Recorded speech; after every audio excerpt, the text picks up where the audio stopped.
I want to go now to the New South Wales Treasurer Dominic Perrottet because I want to talk about tax reform. And the New South Wales Liberal government has been working up proposals on national tax reform with the Victorian Labor government. Thanks for joining me, Treasurer. Scott Morrison's already slapped down the idea of any tinkering with the GST, but surely you're going to plough on with your work? Well, that's right, Chris. I think it's time that we had a constructive discussion, and we need to work not just along jurisdictional lines, but along party lines to look at ways in which we can improve economic growth and productivity growth. And I think if you look at some of the changes and challenges that are coming our way economically, the time is right to look at some of these issues that have been probably in the too hard basket for some time.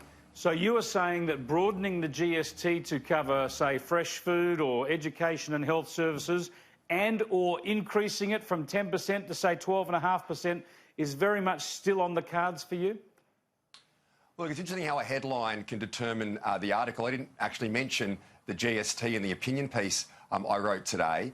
What I have said is that I want taxes to be lower, and here in New South Wales we've cut around $5 billion in taxes over the last 4 years, but we want to have a tax mix that actually improves economic growth into the future. So what we've set out throughout... Just to interrupt, sorry, Treasurer, but what I'm asking very clearly is whether you believe that broadening of the GST or increasing it should still be on the table for consideration. I think progress was never made, Chris, by taking things off the table. I think we should all, as a country, be in a position where we can have a mature discussion around what the best, about what the best tax mix is for the state and the country. So what we've done through this Federal Financial Review panel and discussion paper, which we've released, is we've gone through all the inefficient taxes that states and territories rely on, and asked for suggestions in the public and the business community about how we can improve on that. Now, whether that's the GST or whether it's stamp duty, which is probably one of the most hated taxes right across the country, how can we reduce those taxes and have a better mix which lowers the tax burden on families, on businesses, but at the same time helps grow the economy and productivity going forward. But you've got a Prime Minister who's from your party, he's from your states, he's your colleague, he's laid down the law and said there will not be any GST changes, yet here you are still pushing for consideration of such things. Well, I think our Treasury is having a very constructive discussions with the Commonwealth Treasury around these issues. And I've always had a very constructive relationship with Scott Morrison when he was Treasurer, and now Josh Frydenberg, about ways in which we can do things better. And I understand as well, particularly at a federal level with the intense media scrutiny, that some of these discussions can be hard.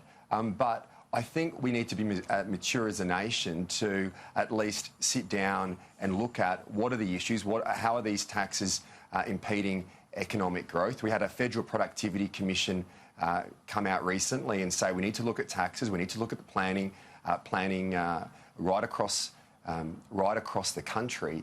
And work on areas where we can improve. But that can't... I don't believe, Chris, that states can act alone here. Well, we need to work in partnership. They can't. Yeah, so we need... Yeah. No, not on the so GST, we need to work you can't. in Yeah. But the point here is it's very easy for a state treasurer. It's very easy for you to raise an idea like this. It's all gain and no pain for you, because any political pain about a debate or a move to increase the GST will be worn by Scott Morrison and the federal government. And the gain of the additional revenue all comes to the states. So it's a pretty easy game for the states to play. Well, and that's why we're not just focusing on GST, Chris. I'm focusing on areas like stamp duty, which is a political challenge for the states and territories. We know that if states like New South Wales and Victoria go well, the country goes well. So why not cut your stamp duties by trimming your own spending? Or changing your own tax mix? Why is there always this expectation that the Commonwealth, through the GST, will fund your tax reform? That's not what I'm saying at all, Chris. Exactly the opposite. As I said at the start, we've cut $5 billion in taxes. We've significantly cut a payroll tax here in New South Wales, increasing the payroll tax threshold from $750,000 to $1 million. We've cut stamp duties for first home buyers. Last year, we indexed the stamp duty brackets here for the first time in decades. We have been embarking on this reform over the time that we've been in government. What I'm advocating for through the release of this discussion paper and the appointment of this panel is that the states have an obligation to participate in reform to improve the federation. It can't simply come from the Commonwealth only.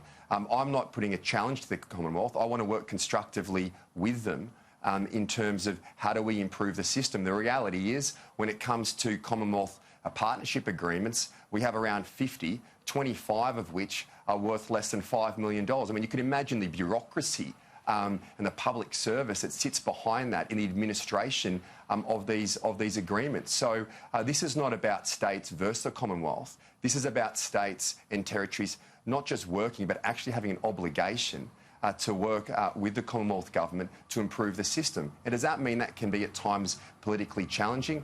Yes, it does. And you raised the GST. Well, I haven't specifically called out the GST, but the GST is a very politically challenging tax to reform, as you quite rightly say, and there'd probably be less interest in doing that at a Commonwealth level. They did make some changes more recently, and the states had some input on that. But I want to see the best tax mix possible, the best financial relationship possible between the Commonwealth and the states, which will help drive economic growth and productivity growth. And very briefly, no additional tax in net terms? You think we're taxed enough in net terms? Absolutely. Yeah.